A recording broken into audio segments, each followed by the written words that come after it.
Alright, in this particular session, we are going to learn about. In the last class, we had learnt about refraction. We had learned from rarer to denser and denser to rarer. This is the same repetition. I'm just doing what has happened from one medium to another medium. See, I had just written a line showing that this is the line of separating media. Now I'm just putting it in clear terms. See, this is one medium, this is the other, air, and this can be glass. So when light travels from one medium to another medium, it bends away or towards the normal based on the optical density of the media. Meaning, when light travels from one medium to another medium, it will change its direction provided the densities are different. अगर optical density इसकी और इसकी same है तो फिर कुछ नहीं होगा. Meaning, if I had something like this, yeah, these are two glass pieces. Then जब light यहाँ से glass को आएगी तो फिर यहाँ से तो refraction होगा, rarer to denser bend towards the normal. But here there won't happen anything because optical density is same. Both are same glass pieces. It will just continue. Then again it will just go out because away from the normal, because denser to rarer. So I hope you have understood what it is. Causes for this time I have written everything first itself because I need to draw the figures, that's why. Coming to what is the cause for refractive index, cause for refraction to happen. Light travels with different speeds in different media. That is the cause, meaning whenever light travels from one medium to another, in one medium, in air it is faster, in some other media it is a little slower. So this is how you need to understand it. क्योंकि speed अलग अलग है और रुकावट अलग है. Yeah, in future you are going to learn what do you mean by n, and there is a constant that I will teach you as we move forward. For now, just understand the concept here. When I take up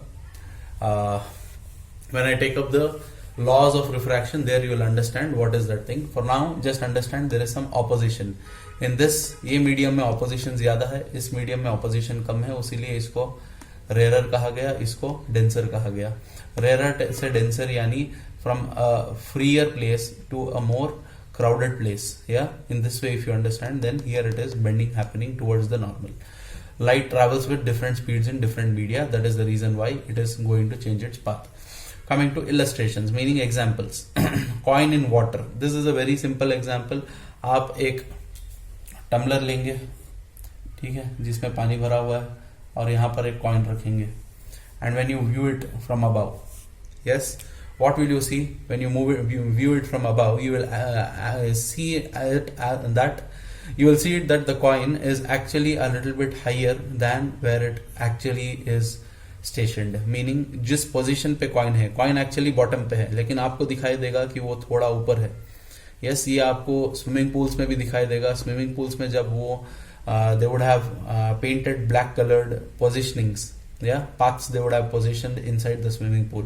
From outside when you look at it, it is as if it is rising up and you have very less depth of water, but when you jump into it you will understand it is really deep. तो swimming pools में आमतौर से 6 feet से लेकर 22 feet तक के swimming pools बनते हैं.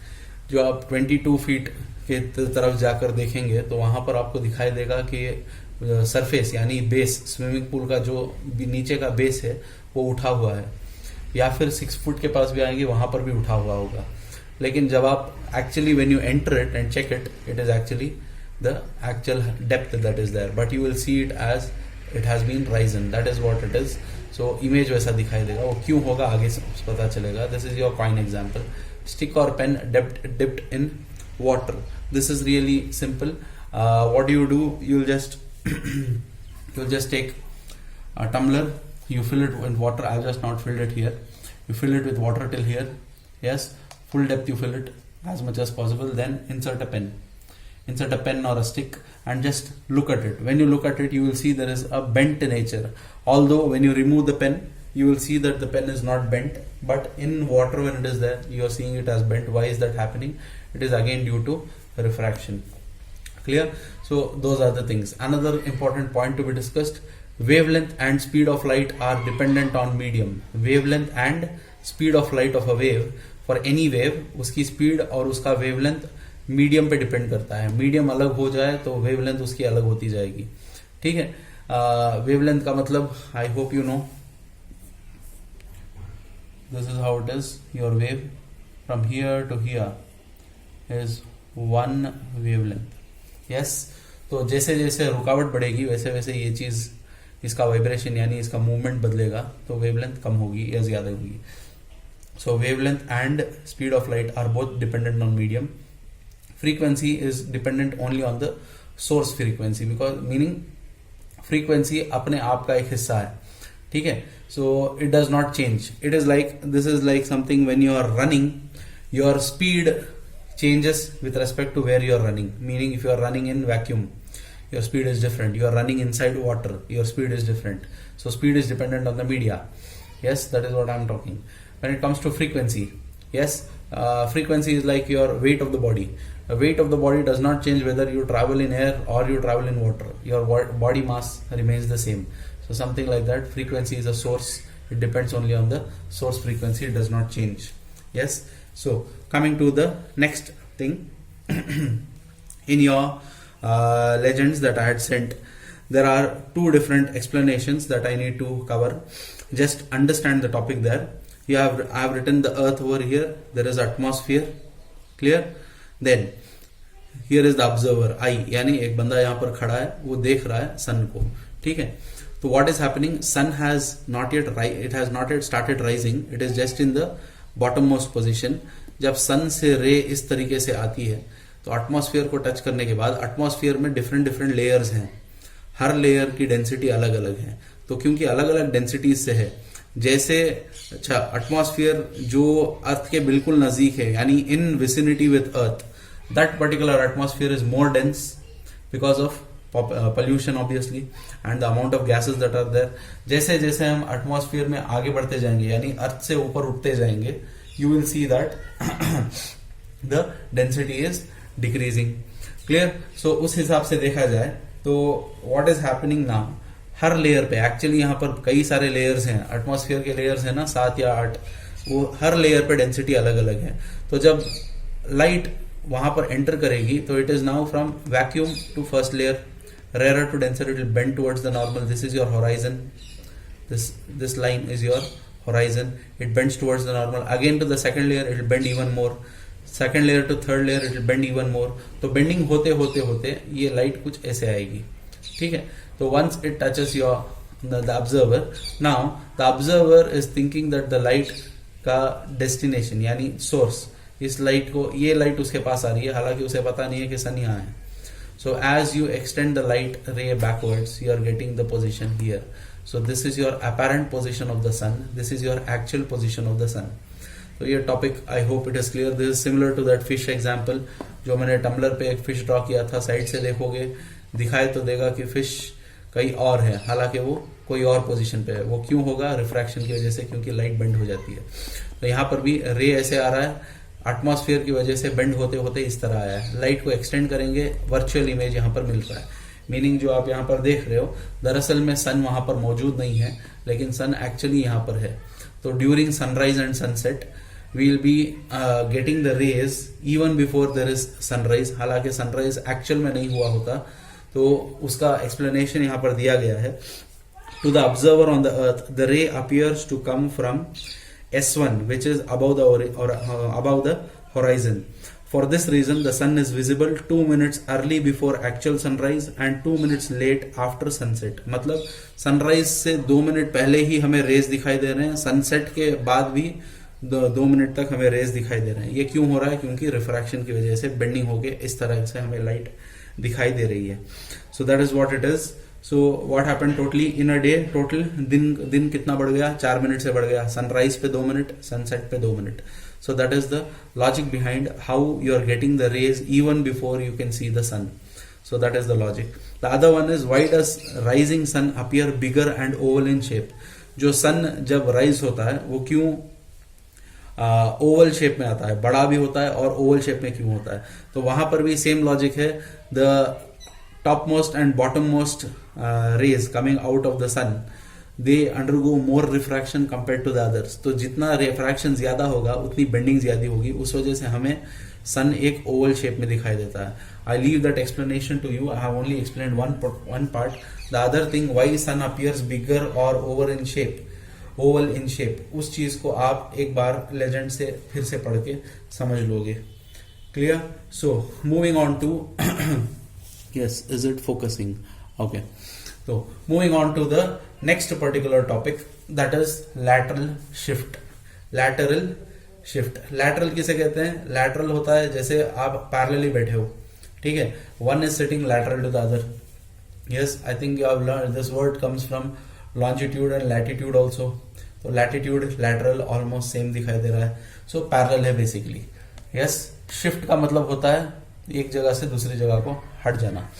तो consider here what is happening, there is a parallel sided glass slab. Parallel sided glass slab मतलब ये आपका एक बस रेक्टेंगुलर स्लैब है, जैसे आपकी एक किताब होती है वो भी पैरेलल ही होती है। It is just a cube type, rectangular cube. So parallel sided glass slab है, ये पूरा ग्लास से बना है। तो जब light enters and it is incident on the glass slab, this is the what is this line? This line is nothing but the line which I used to draw.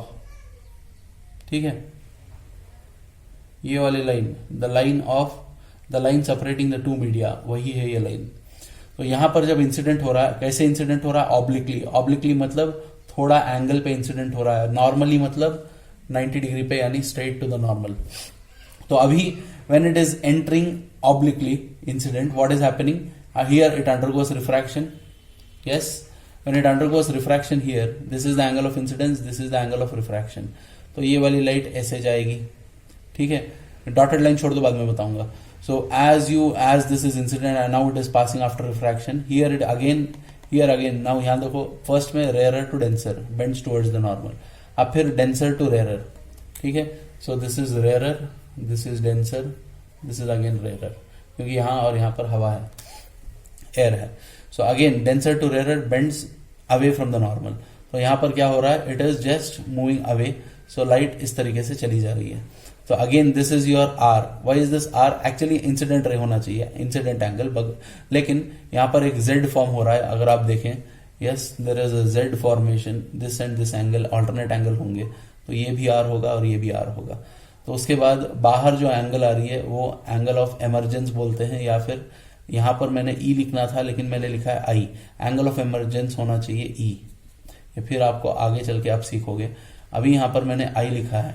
क्यों आई लिखा है? आप देख सकते हो, जितना यहां पर इंसिडेंट हुआ और रिफ्रैक्ट हुआ, उतना ही उल्टा रिफ्रैक्शन यहां पर हुआ, मीनिंग उतने ही एंगल से फिर डिविएट हुआ। रेयरर टू डेंसर जितना बेंडिंग हुआ, डेंसर टू रेयरर उतना ही बेंडिंग होता है। तो जाहिर सी बात है, this angle and this angle are same. So I and I, इसीलिए आई लिखा गया है यहाँ पे, ठीक है। So I hope that is clear. Now incident ray यहां से इस तरह जा रही है, एमरजेंट रे यानी बाहर आने वाली रे ऐसे जा रही है, दोनों पैरेलल है। इस रे को अगर मैं एक्सटेंड करूं डॉटेड लाइन, अगर ये रिफ्रैक्शन नहीं होता तो ये डॉटेड लाइन पास हो, ये वाली ray dotted line it should have followed. So this is the amount of shift, यानी this is the path it would have taken if there was no refraction. This is the path that it is taking after refraction. So this is the shift that is happening. Ray को इस तरह पास होना था लेकिन अब वो यहां पास हो रही है, तो इतना शिफ्ट हुआ है उसके पोजीशन, उसके पाथ में। तो इस शिफ्ट को कहते हैं lateral shift. So this lateral shift can be defined as the perpendicular distance between incident ray, extended and emergent ray. I repeat, lateral shift is defined as the perpendicular distance. Perpendicular ये दोनों parallel हैं, उसके बीच में distance measure करना, इस तरह major करेंगे, ठीक है। तो परपेंडिकुलर डिस्टेंस बिटवीन, ये कौन सी रे है? Incident ray extended and emergent रे इज कॉल्ड लैटरल शिफ्ट। तो ये आपका हो गया एक और कॉन्सिक्वेंस आपके रिफ्रैक्शन से क्या होता है। So this is your one more thing, lateral shift. You have the definition, you can just refer the book. Now I've written the definition in short form also. Perpendicular distance between incident ray and emergent ray, incident ray, extended. This is a formula without derivation. You just have to just know the formula, T sin I minus R by cos R. I'll just explain the terms. T is the thickness of the glass slab, I minus R, I is incident ray, R is refracted रे। आई minus are का मतलब क्या हो रहा है, deviation है। आई hope you remember, एक चीज मैंने समझाई थी, वो क्या था जैसे रिफ्लेक्शन में मैंने समझाया था, अगर इस तरह से रिफ्लेक्ट हो रहा है, ये इंसिडेंट एंगल हो गया, ये आई हो गया, ये आर हो गया, डिविएशन कितना होता है, ये इस तरह आके इस तरह जा रहा है तो यहाँ से यहाँ तक होता है deviation.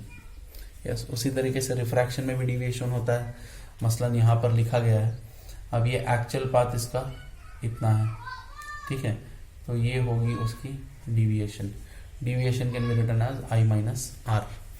I hope you understand that. Clear? क्योंकि ये जितना है उतना ही ये नॉर्मल से लेकर ये डॉटेड लाइन तक है, उसमें से मुझे आर निकाल देना है, तो आई माइनस आर निकालेंगे तो डिविएशन डी मिल जाएगा। तो deviation for refraction D is equal to I minus R. ठीक है, तो नाउ आई माइनस आर लिख लिया, कॉस आर लिख लिया, तो ये आर है refracting angle, refraction angle of refraction. तो ये आपका बेसिक फॉर्मूला है। अब उसमें दो केस भी हैं, कब लैटरल शिफ्ट मिनिमम होगा और कब मैक्सिमम होगा। This I leave it to you, I just tell you what is happening. Lateral shift is minimum when I is 0, angle of incidence 0, यानी नॉर्मल इंसिडेंस पर आएगा तो जाहिर सी बात है रे स्ट्रेट पास होकर निकल जाएगी, तो इसलिए लैटरल शिफ्ट मिनिमम होगा। और आप यहाँ पर भी सब्स्टिट्यूट करके देख सकते हैं, आई 0 हो जाएगा तो फिर क्या होगा इस चीज का, I equals 90 degree when I is 90 degree. I is 90 मतलब इस तरीके से इधर आ जाएगा ऐसे, तो तब L S will be, lateral shift will be maximum. Clear? तो यहाँ पर आई 90 सब्स्टिट्यूट करेंगे, sine 90 minus theta is cos theta, cos आ रहेगा, कॉस कॉस कैंसिल, टी यानी थिकनेस, इतना बड़ा शिफ्ट मिलेगा हमें। तो ये आपका लैटरल शिफ्ट हुआ। Next coming to normal shift. Under normal shift it's better, ये अगर आपको फिगर सही से दिखाई नहीं दे रहा है तो आप you can also refer the legends book या और the other text books you have. Just look at here what is happening, you have the object here. दो अलग अलग केसेस समझाया जा रहा है। ऑब्जेक्ट यहाँ पर है, ऑब्जेक्ट से रेज स्ट्रेट ट्रैवल कर रहे हैं यहाँ तक, ये आपका सरफेस है, रिफ्रैक्टिंग सरफेस। तो यहाँ के बाद मीडियम अलग हो रहा है, यहाँ तक तो मीडियम सेम है, यानी रे जब यहाँ से लेकर यहाँ तक ट्रैवल कर रहा है यहाँ तक, तब तक एक ही मीडियम में है, तो इसलिए वो स्ट्रेट ट्रैवल कर रहा है। मीडियम पलटते ही this is denser, this is rarer, it has to move away from the normal, तो away it has moved. Normal यहाँ पर हम ऐसे ड्रॉ कर सकते हैं, इसके लिए तो नॉर्मल में ही है ये भी नॉर्मल ऐसा आएगा। ठीक है, तो bends away from the normal. अब जब ये रे को हम एक्सटेंड करेंगे तो ये रेज जाकर हमें यहाँ पर मिल रहा है, तो इमेज यहाँ पर फॉर्म हो रहा है। I have written here, so this is for normal view, यानी हमने स्ट्रेट खड़े होकर हम यहाँ पर हम अपनी आंख लगा के देख रहे हैं। ठीक है, coming to here, object is here, again straight pass कर रहे हैं यहाँ तक तीनों रेज। फिर अब यहाँ से हम देख रहे हैं तो लाइट रे यहाँ पर एक्सटेंड करके देखते हैं, एक्सटेंड किया, रिफ्रैक्शन इतना हुआ है। हालांकि रिफ्रैक्शन हर एंगल पे हो रहा है, because there are n number of rays, it's not just one ray that is there, n number of rays are there. अभी हम यहाँ से देख रहे हैं तो रे इस तरफ से जो आ रहा है उसको एक्सटेंड करके देखा जाए तो इमेज यहाँ पर फॉर्म हो रहा है। ठीक है, so two different cases, one is normal view, the other one is oblique view. Irrespective of however you view it, या तो 90 डिग्री पर देख लें या फिर साइड से देख लें, फिर भी आपको इमेज एक ही लाइन पे फॉर्म हो रहा है, वो यहाँ पर है। ठीक है, तो यहाँ पर हमें समझ में क्या आया, ये आपको क्लियर कट दिखाई दे रहा है कॉइन का एग्जाम्पल। कॉइन को जब आप ऊपर से देख रहे हो, थोड़ा ऊपर दिखाई दे रहा है, क्यों दिखाई दे रहा है, यहाँ पर एक्सप्लेनेशन मौजूद है। ठीक है, अब इसमें क्या क्या चीजें हैं, शिफ्ट कितना हुआ है, ऑब्जेक्ट इधर है, हमें दिखाई इधर दे रहा है, ऑब्जेक्ट इधर है, दिखाई इधर दे रहा है, तो इतना शिफ्ट हुआ है। So this shift is called normal shift. क्यों नॉर्मल शिफ्ट है, क्योंकि हम ऊपर से देख रहे हैं। ठीक है, देन मीनिंग शिफ्ट जो है it has happened along the normal, along the perpendicular, इसीलिए उसको नॉर्मल शिफ्ट कहा गया। यहां से यहां तक शिफ्ट है, it is called normal shift. Depth में क्या है, रियल डेप्थ क्या है, यहां से लेकर यहां तक असल में कितनी अंदर ऑब्जेक्ट है। अगर ये पानी का टब होता तो फिर बॉटम पे ऑब्जेक्ट रखा है कॉइन, तो ऊपर से नीचे तक जो डेप्थ है it is called real depth. और इमेज जहां मिला वहां से देखा जाए तो वो अपेरेंट है, यानी यहां पर धोखा है। दिखाई तो दे रहा है मगर असल में यहाँ पर इमेज यहाँ पर एक्चुअल में नहीं है, तो ये होगा apparent depth. So real depth and apparent depth done. Normal shift is given by real depth by apparent depth. Normal shift, sorry not normal shift, N क्या है मैं आपको आने वाली रिफ्रैक्टिव इंडेक्स बोलते हैं उसे, उसको जब मैं लॉज ऑफ रिफ्रैक्शन समझाऊंगा वहां समझ में आएगा. बस आपके लिए there is a constant, it is given by real depth by apparent depth, real depth by apparent depth. Similarly NS normal shift का एक फॉर्मूला है, उसको याद करना पड़ेगा 1-1/n. तो ये फॉर्मूलाज के लिए डेरिवेशन नहीं है, बस आपको उसे देखना है, सीख के छोड़ देना है. I hope this particular topic is clear.